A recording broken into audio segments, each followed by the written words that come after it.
Audiobook Disclaimer. Selamat datang di Audiobook Indonesia. Sebelum Anda mendengarkan audiobook ini, kami menginformasikan bahwa channel ini adalah review audio dari buku laris berbahasa di Indonesia, baik dari dalam dan luar negeri. Untuk membaca keseluruhan buku ini, kami menyarankan membeli buku aslinya di toko kesayangan Anda, baik offline maupun online. Keberadaan channel ini dimaksudkan untuk membantu Anda mendapatkan pengetahuan dari buku-buku kesukaan Anda. Jangan lupa untuk subscribe, like, komen, dan request buku favorit Anda di kolom komentar untuk kami bacakan bukunya. Audiobook Channel, membantu memudahkan Anda membaca buku dengan audio. Kembali lagi bersama Audiobook Indonesia. Kali ini saya akan melanjutkan membacakan buku How to Win Friends and Influence People in the Digital Age karya Dale Carnegie, bab 2. Tegaskan hal-hal yang baik.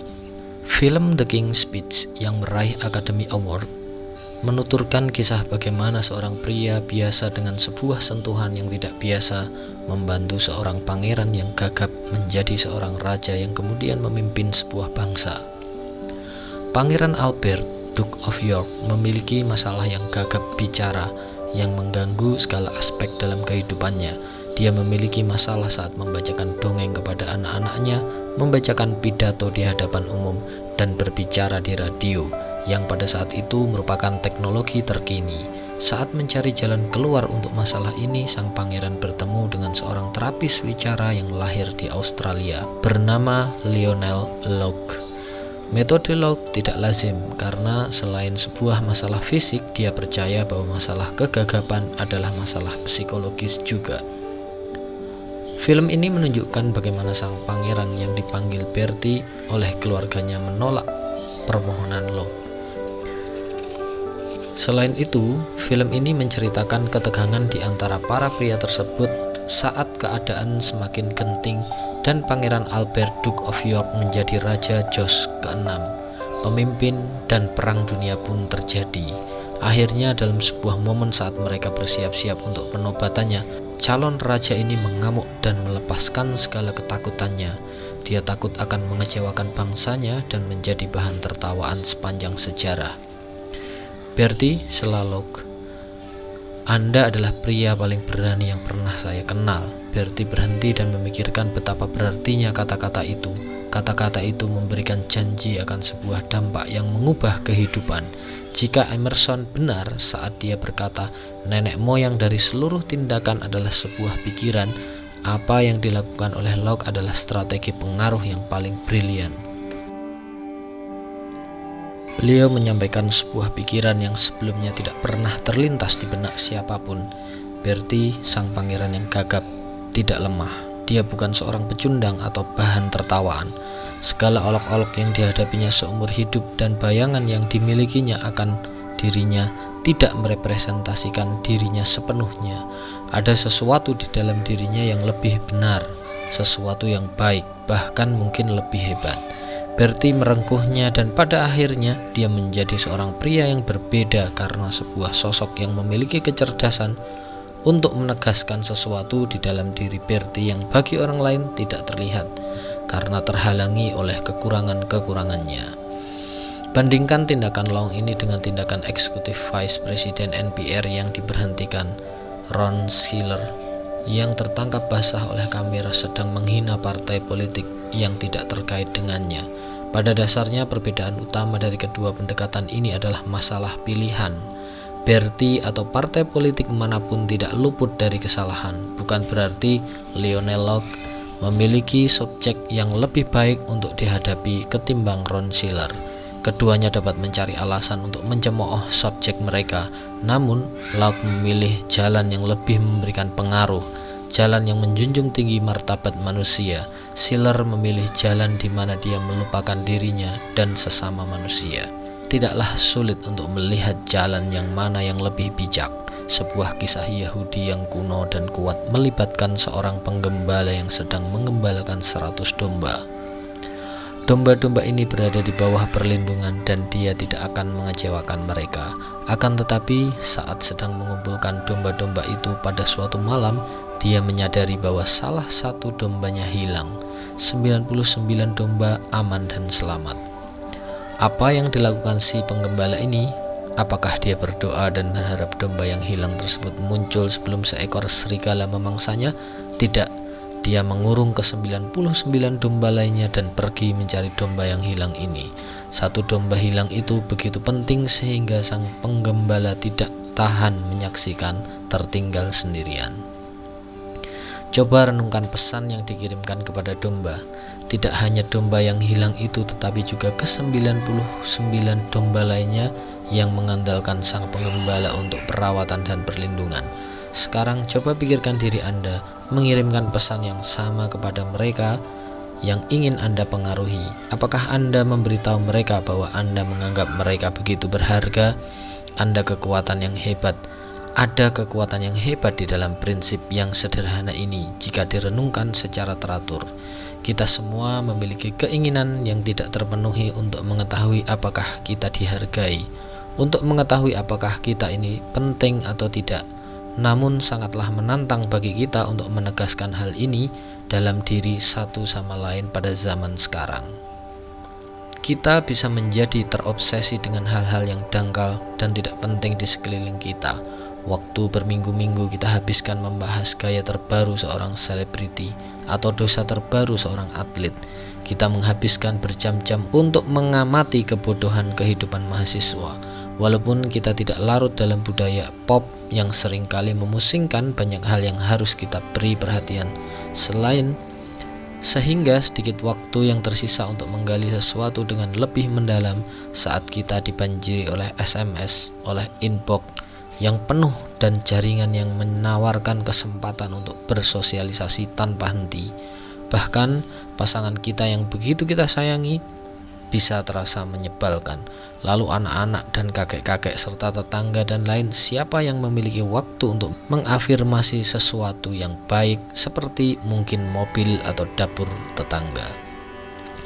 Padahal melakukannya tidak membutuhkan waktu banyak dan tidak menyakitkan. Masalahnya adalah cepat dan tanpa rasa sakit dapat menjadi bosan dan tidak berarti. Karena alasan inilah menerapkan prinsip ini sangat penting pada zaman sekarang. Menegaskan kebaikan dalam diri orang lain tidaklah sama dengan pujian.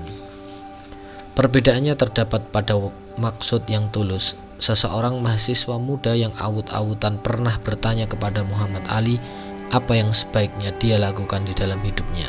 Mahasiswa tersebut tidak dapat memutuskan apakah sebaiknya dia melanjutkan pendidikannya atau pergi menghadapi dunia untuk mencari masa depannya. Jelas sekali bahwa sang mahasiswa ini lebih cenderung memilih yang kedua. Jangan keluar dari kampus, teruskan kuliahmu. Ali memberikan saran kepadanya. Jika pendidikan bisa menghasilkan penisilin roti yang berjamur, berarti pendidikan bisa memunculkan sesuatu yang baik darimu. Ali sudah jelas meremehkan situasi. Dia mengerti doktrin semacam apa yang sudah diberikan kepada anak itu selama seumur hidupnya, dan Ali bersikap sedikit cuek untuk mengutarakan sebuah poin yang signifikan. Jangan mudah menyerah, teruslah berada di jalurmu. Tidak peduli apa kata orang kepadamu, kau itu penting dan kau bisa meraih sesuatu yang hebat. Berbeda dengan pujian, penguatan memerlukan sebuah pengamatan terhadap seorang dengan baik untuk mengetahui apa yang dia bisa tegaskan. Mengenal seorang dengan baik untuk menyadari apa yang benar-benar penting. Pujian biasanya sebuah pengakuan terhadap sifat yang tidak bijaksana, sebuah pengkhianatan atas kepercayaan. Kita mengatakan hal-hal yang kita pikir harus kita katakan, tetapi pada kenyataannya kita sama sekali tidak berpikir. Pesan apa yang berada di balik sebuah pujian? Sebenarnya kau tidak begitu penting bagiku sehingga aku tidak begitu memikirkanmu. Kita harus mengalahkan godaan untuk hidup dalam keadaan autopilot. Rick Warren, seorang penulis buku laris, berkata dalam tulisannya, kita buru-buru keluar dari pintu dan berkata, "Hei, apa kabar? Senang bertemu denganmu." Bahkan kita tidak menatap mata orang, kita tidak benar-benar berbicara dengan mereka. Jika kau melakukannya, kau akan melewatkan begitu banyak potensi dalam diri orang lain.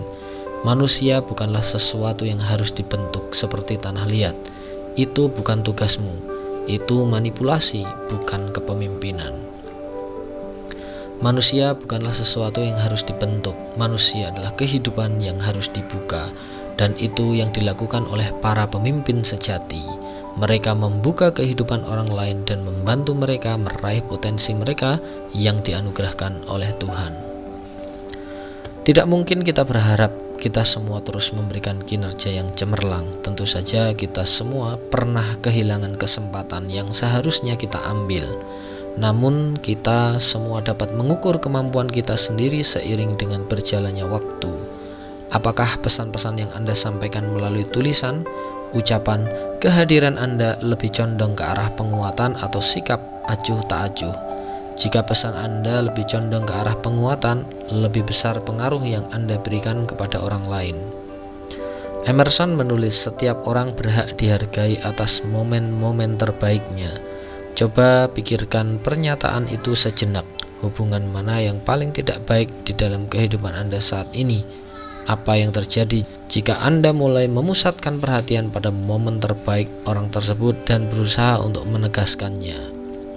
Bukan berarti orang tersebut tidak memiliki kesalahan, bahkan tidak berarti sejumlah kesalahan yang dimilikinya lebih sedikit dibandingkan kebaikannya. Mungkin dia seorang yang terluka dengan bertahun-tahun yang terbuang serta kesalahan-kesalahannya. Namun ada satu hal yang pasti, jika Anda berusaha mempengaruhi orang untuk merubah dengan berulang kali menunjukkan kesalahannya, tidak banyak hasil yang bisa Anda dapatkan. Jika Anda malah memulai mengingatkan dirinya kepada kepribadiannya seperti apa yang bisa direngkuhnya, bukan dengan sebuah kehebohan yang hipotesis, tetapi dengan sejarah kebaikan, kesuksesan, wawasan orang tersebut. Walaupun sejarah tersebut singkat, sesuatu di dalam dirinya akan mulai bangkit. Dia akan mulai melihat sosok macam apa yang bisa direngkuh oleh dirinya. Tidak peduli sosok macam apa dirinya selama ini, saat kita memperlakukan seorang sesuai dengan seperti apa dirinya, kita membuatnya menjadi lebih buruk dibandingkan dirinya saat ini. Jika kita melakukannya seakan-akan dia sudah mencapai potensinya, kita membuatnya menjadi dirinya yang seharusnya. Tidak banyak sosok di dalam sejarah yang memahami kekuatan penegasan kebaikan di dalam diri orang lain dengan lebih baik dibandingkan Presiden Amerika Serikat yang ke-16. Dengan pemahaman ini, Abraham Lincoln menjaga keutuhan bangsanya saat dia mengambil sumpah kepresidenan pada bulan Maret 1861. Tidak jelas apakah berikutnya akan ada pengambilan sumpah Presiden Amerika Serikat lagi. Pada hari yang sama, di saat pengambilan sumpahnya, Stars and Bars, bendera baru konfederasi, dikibarkan untuk pertama kalinya di Montgomery, Alabama. Berbulan-bulan setelah Lincoln terpilih, 7 negara bagian memisahkan diri dari Union. Semua orang, entah itu teman atau musuh, ingin tahu apa komentar pria ini mengenai negara bagian yang memisahkan diri tersebut. Sejarah mencatatnya sebagai salah satu pidato terbaik yang pernah diberikan karena Lincoln menulisnya dengan semangat kerukunan. Dia tidak lemah. Dia memperingatkan soal konsekuensi penyerangan terhadap Union. Namun dia memilih visi untuk menegaskan apa yang baik pada saat itu, dan tidak ada orang lain yang bisa melakukannya. Kita bukan musuh, tetapi teman. Kita tidak boleh bermusuhan. Dia sangat berani. 7 negara bagian sudah memisahkan diri dan mengumumkan kemerdekaan mereka. Perang mengintai. Teman, bagaimana bisa mereka dianggap sebagai teman? Coba ingat saat terakhir kali seorang rekan kerja mengkhianati Anda, seorang klien berbohong kepada Anda, atau pihak menyedia barang atau jasa gagal memenuhi janjinya. Apakah reaksi pertama Anda adalah mengingat kebaikan yang pernah orang tersebut lakukan? Salah satu momen yang paling mengesalkan dan membuat frustasi adalah saat kita dikecewakan atau dikhianati. Namun kejadian-kejadian itu juga membuat kita mendapatkan momen-momen langka di mana kita bisa memberikan sebuah kesan yang mendalam. Apakah Anda ingat saat seorang mengejutkan diri Anda dengan kebaikan hati yang tidak pantas?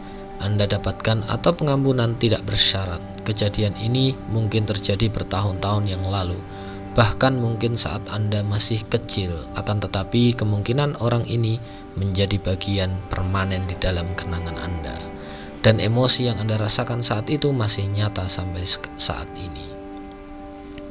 Pada akhirnya menjadi orang berpengaruh adalah pantang membuat diri Anda berbeda, melangkah ke sebuah tempat yang lebih tinggi di dalam benak dan hati orang lain. Jika yang Anda lakukan hanyalah bertindak dan bereaksi seperti orang lain, Anda tidak akan bisa menjadi berbeda. Alasannya sederhana. Persaingan untuk mendapatkan perhatian itu konstan. Seringkali komunikasi tidak jelas. Sangatlah menantang untuk dapat memiliki pengaruh kepada orang lain di dunia yang berjalan dengan cepat pada zaman sekarang. Anda membutuhkan momen-momen untuk menunjukkan bahwa Anda mengutamakan kepentingan orang lain dan dapat dipercaya. Dan biasanya Anda hanya mendapatkan waktu beberapa detik. Kita semua adalah individu yang sempurna tanpa kekurangan di dalam kehidupan kita.